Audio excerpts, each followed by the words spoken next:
nós vamos iniciar o nosso curso de introdução à terapia floral.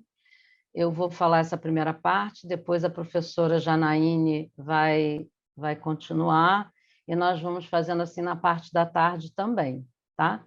Nós vamos alternando entre eu e ela os assuntos, e vocês podem mandar as perguntas pelo chat, e tem algum momento que eu vou perguntar para vocês, mas vocês podem ir pensando e fazendo essa resposta depois pelo chat. Então, o nosso curso vai ser a Introdução à Terapia Floral. Meu nome é Sheila Garcia, né? Tem o meu e-mail nessa tela principal, e se vocês quiserem depois mandar alguma mensagem. E vamos iniciar, então, com a história da terapia floral, mas, na verdade, eu vou começar pela história do bar, que eu acho que tem tudo a ver com... né? Foi quando a terapia floral começou com Edward Bar. Então, eu vou falar da história dele, da filosofia que ele deixou para a gente. E começando com essa parte bem de onde ele nasceu, né? Então, ele nasceu na Inglaterra, nessa cidade de Moseley, em 24 de setembro de 1886. Essa cidade ela já é bem próxima, quase fronteira com o país de Gales, que é uma região da Grã-Bretanha, em que bem muito antes dessa época dele, teve a cultura celta. E a cultura celta tinha uma característica bem mística. Então, a gente vai ver todas essas coisas influenciando na pessoa que ele se tornou e na história que a gente vai ver que se tornou a terapia floral, tá? Então, ele cresceu na cidade de Birmingham, e como essa região é uma região bem pouco urbana, mas com bastante florestas, com bastante natureza, ele cresceu com esse contato e gostando muito da natureza. Aos 16 anos, quando ele terminou a escola secundária, ele viu que ele tinha uma vocação para a medicina. Mas, antes de começar a carreira dele de médico, a família dele não era muito rica, então ele trabalhou um tempo na indústria que o pai tinha de fundição para poder juntar recursos para o seu curso de medicina. Então, eu vou falar do período de 1906 a 1916, tentando não ser muito maçante na história, mas é porque essas coisas estão relacionadas com aonde ele chegou com os florais de Bach. Então, aos 20 anos, ele ingressou na Faculdade de Medicina, depois desse período, né, juntando dinheiro. Ele iniciou a carreira como médico alopata. Então, nesse período aí, a gente tem ainda os trabalhos dele como alopata. Rapidamente passou a trabalhar como bacteriologista e imunologista na parte de pesquisa. Então, ele tinha não só esse interesse pela medicina, por cuidar do paciente, mas ele também tinha um viés de pesquisador, de observador e de experimentador, tá? Aí tem uma historinha que depois a Janaíne vai falar sobre a comparação entre floral e homeopatia, mas na parte da tarde. Então, vocês vão ver que tem uma semelhançazinha para quem já conhece a história do Hahnemann, né? Então, ele casou, a primeira esposa dele morreu na época de difteria. Um mês logo depois que ela tinha falecido, ele casou de novo. E 2 meses após esse segundo casamento dele, quando ele tinha 31 anos, ele sofreu uma hemorragia e foi diagnosticado com câncer. Nesse momento, que era 1917, né, já passando um pouco dessa cronologia, ele teve esse diagnóstico e teve 3 meses de vida dado para ele. Aí eu botei aqui uma pergunta que, se vocês quiserem responder pelo chat, não sei se alguém já teve a oportunidade de ver a vida dele, né? Quanto tempo mais ele viveu? E se esses 3 meses foram verdadeiros, né? Então, a gente vai ver que nesse tempo que ele teve de vida foi aonde ele foi direcionando os esforços e os estudos dele para a terapia floral, né, para novas informações. Então, após essa cirurgia dele, ele ingressou no Hospital Homeopático de Londres, é um hospital que existe até hoje, né? Eu tive a oportunidade de visitá-lo, graças. E ele alterou, então, nessa época, né, anterior dele como bacteriologista, imunologista, ele desenvolvia uma pesquisa de isolamento de bactérias intestinais. E ele correlacionava essas bactérias presentes nos indivíduos doentes com a doença em si. E quando ele conheceu a homeopatia, então ele começou a fazer uma transformação dessa vacina, que era também na época, né, eram os grandes desenvolvimentos científicos da época, eram as vacinas.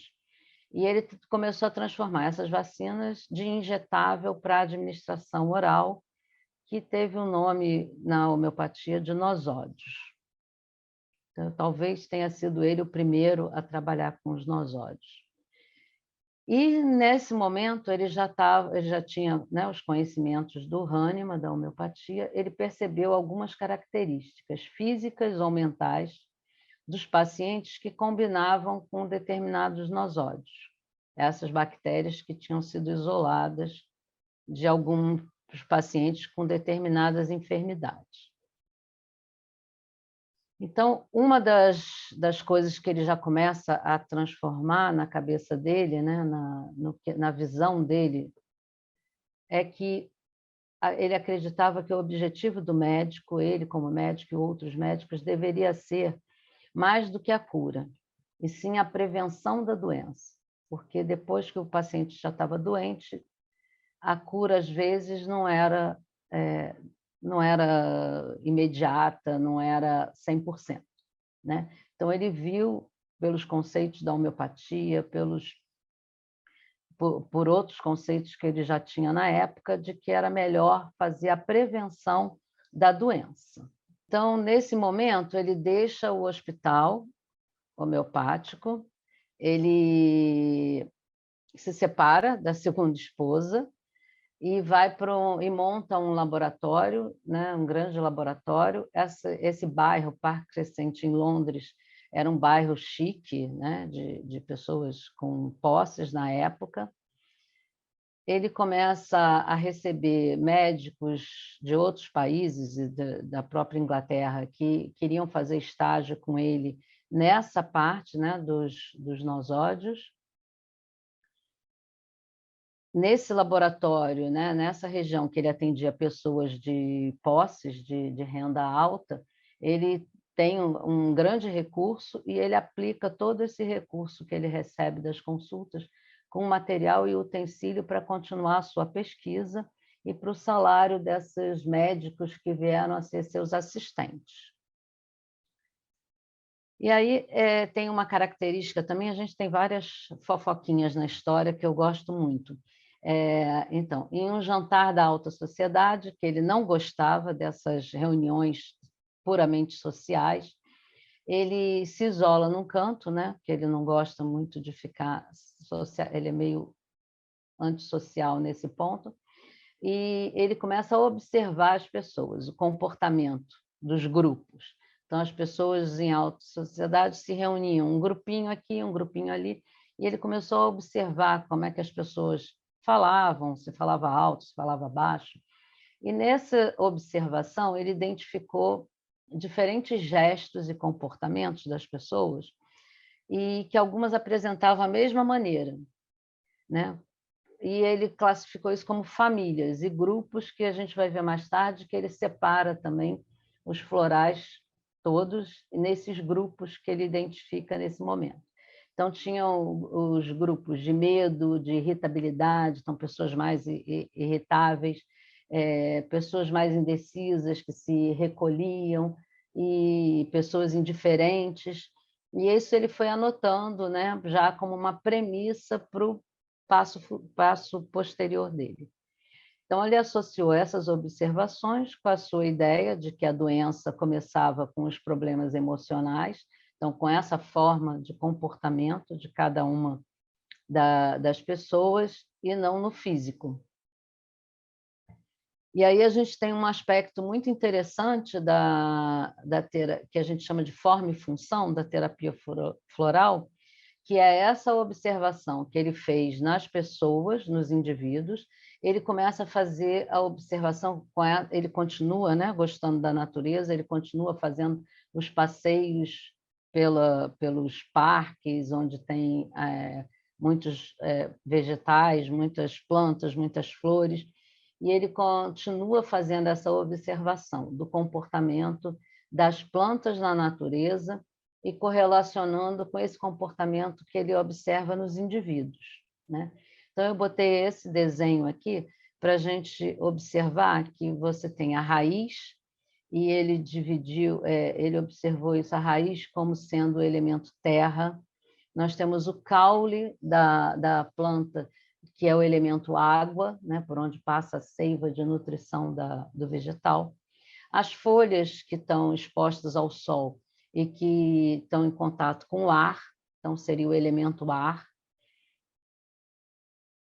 Então, nós já temos o elemento terra, água e ar. E o elemento fogo, que é o desenvolvimento da planta que floresce, né? Então, essa flor é o quarto elemento, fogo, que é o desenvolvimento total da planta. Então, ela chega na floração, ela está com todo o seu desenvolvimento completo, tá? Que seria o quarto elemento. Então, a flor na totalidade dos elementos, e esse elemento fogo é o elemento de transformação e de mudança.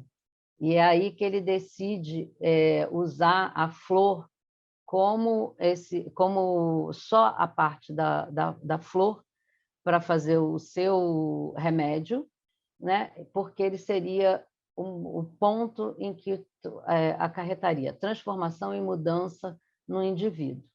E ele ainda caracterizou o quinto elemento, que é o fruto e as sementes, né? Como elas se processam na natureza, e eu vou depois demonstrar, vai ficar para a parte da tarde, mas os três primeiros florais que ele encontrou são visando essa parte das sementes, do comportamento da semente, tá? Então, a flor é o futuro, e por aí ele foi chegando à conclusão de que ele trabalharia com a flor. Então, esse percurso dele, né, que ele correu, ele veio da alopatia, bacteriologia, imunologia, pesquisa, passou pela homeopatia e se designou herbalista quando ele começa a trabalhar com a terapia floral, que ainda não era terapia floral, tá? Mas era o princípio dele buscar nas flores um remédio que atingisse esse elemento das emoções, do comportamento individual das pessoas. Então, de 28 a 1930, ele vai procurar, né, essas plantas que eu já adiantei, elas agiriam no emocional do paciente. Ele, então, sai de Londres, que era um centro urbano, né, vai para essa cidade de Crickwell, vai morar lá, é uma fronteira com o país de Gales já, então ele anda pelos esses bosques desse local, e à margem do rio Usk ele encontra os três primeiros florais, Empátiens, Clematis e Mimulus. Eu vou falar dos três à tarde, tá? Com detalhes dessas flores. E, nesse primeiro momento, ele trabalha ainda com homeopatia, com o método que ele conhecia, que era da homeopatia, mas logo em seguida ele desenvolve um método próprio para fazer essa extração das flores, que é o método solar, de preparo dos florais, que é usado até os dias de hoje. Então, aqui uma fotinho para ilustrar, o rio, até hoje ele continua dessa forma, é um rio limpo ainda, não está poluído, e essas três plantas que ele encontrou, você passeando por esse parque. Ele já tem mais movimento, já tem mais casas, crianças que brincam nesse parque, já não é tão isolado quanto na época dele, mas continua ainda sem poluição e é onde tem ainda Mimulus, Empátiens e Clêmates lá. Então, das histórias das escolas, das crenças deles, eu vou resumir aqui. Então, em seus textos, nós vamos encontrar algumas referências sobre várias religiões. Então, para dizer que assim, ele não tem uma religião específica, mas ele tem influências porque a área que ele mora, né, era dos celtas e os pais eram católicos, mas ele sofre influência de todas essas crenças. Eu estou me referindo a isso, que depois eu vou mostrar um livro que ele escreve da filosofia, e que a gente tem que ler e pensando que ele escreveu isso em 1930, 31. Então, o que tinha naquela época, e por isso os termos que ele usa nesse livro de filosofia dele. Então, ele fala em eu superior, fala em guia divino, imortalidade da alma, ele se refere à alma que hoje em dia a gente caracteriza, acho que muito como um termo cristão, né? Mas ele fala como de outra forma. Então, o eu superior seria aquela parte interna que você tem em você, o seu ego super. E a alma seria, então, essa parte mais emotiva, né? Então, a gente tem que fazer um... Ele pertenceu também à maçonaria, né? Era uma característica da época padrão. Então, esse livro, que é considerado a filosofia da terapia floral, né? Cura-te a ti mesmo, está em português. Ele escreveu esse livro em 1931, em inglês, ele foi traduzido tem pouco tempo para o português, e nesse livro ele tem vários capítulos, eu vou passar aqui 2 capítulos, só os 2 primeiros, para vocês terem uma noção de como ele... qual era a visão dele, né? do que as pessoas deveriam fazer. Então, no capítulo 1, eu queria que vocês lessem com atenção, pensassem nessas palavras que estão sendo descritas. Isso é um parágrafo do capítulo 1 desse livro, né? E depois vocês mandam pelo chat o que ele estava pensando, o que você acha que tem a ver com tudo isso que eu já falei, né? Que ele se preocupa de que a doença tem que ser curada ainda antes dela ser uma doença. Então, se eu cuido das emoções, se eu cuido do emocional da pessoa, eu previno. Então, como prevenção. Então, nesse capítulo 1, esse parágrafo resume bastante esse capítulo, que é: a doença é, em sua essência, o resultado do conflito entre a alma e a mente. Tá? Então, por isso que eu falei, não levem para a conotação religiosa, porque não tem uma conotação religiosa de nenhuma delas. Ele conhecia várias religiões, mas ele não se prendeu a nenhuma para escrever esse texto. E apenas será erradicada por meio de esforços espirituais e mentais. Estes esforços, se relacionados de forma adequada e com compreensão, como veremos depois, pode curar e evitar a doença ao eliminar aqueles fatores básicos que são sua causa principal. Qualquer esforço voltado apenas ao corpo só pode reparar o dano superficialmente, e nisso não há cura, já que a causa ainda está operando e pode, a qualquer momento, demonstrar sua presença de outra forma. Tá? Então, nesse parágrafo, ele fecha o que ele pensa de como o indivíduo deve ser tratado.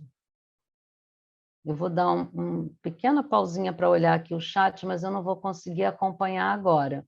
Então, quando a professora Janaíne, no intervalo que a gente vai ter do almoço,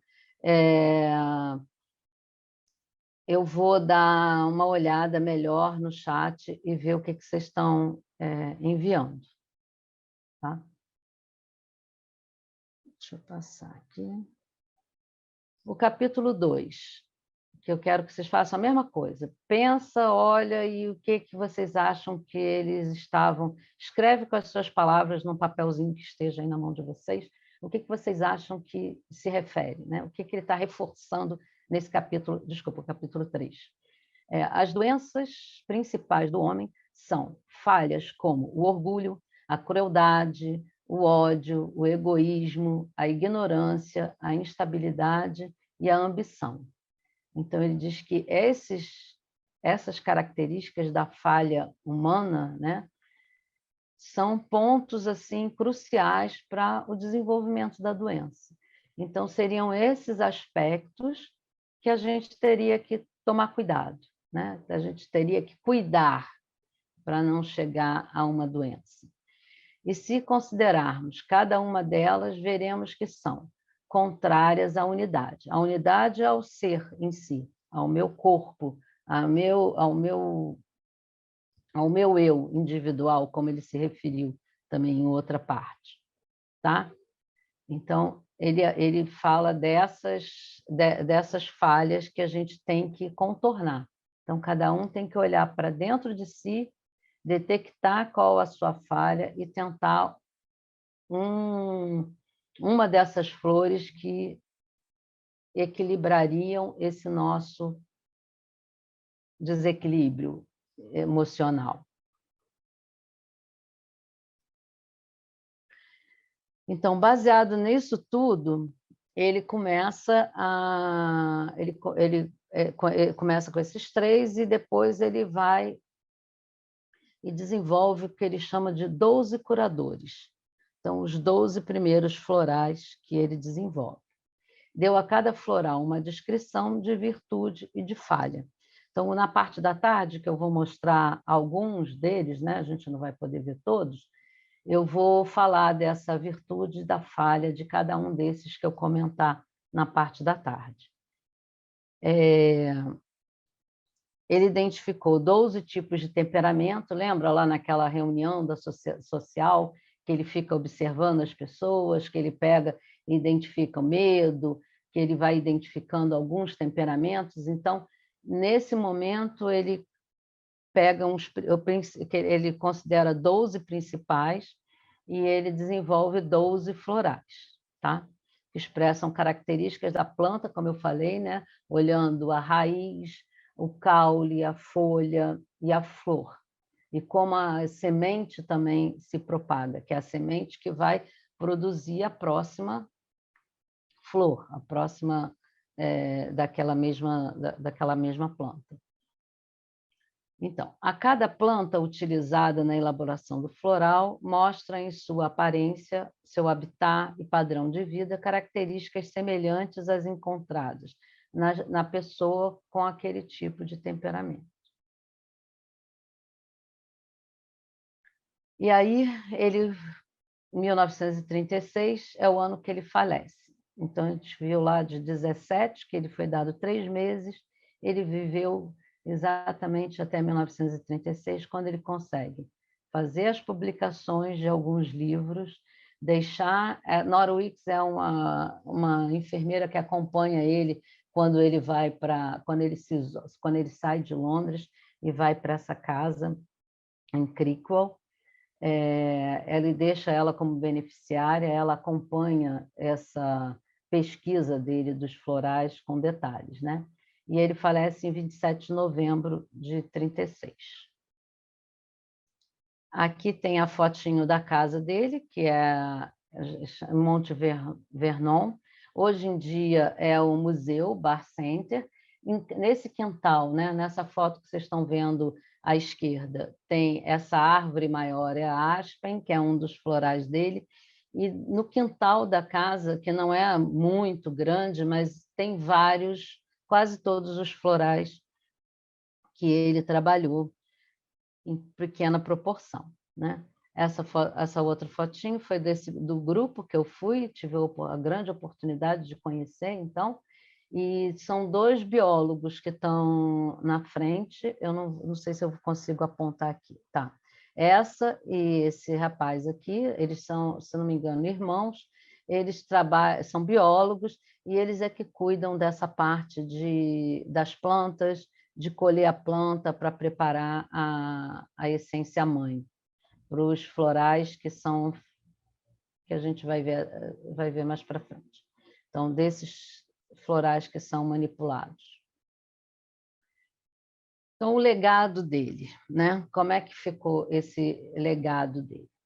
Em 1983, a Organização Mundial de Saúde reconhece a terapia floral como uma terapia.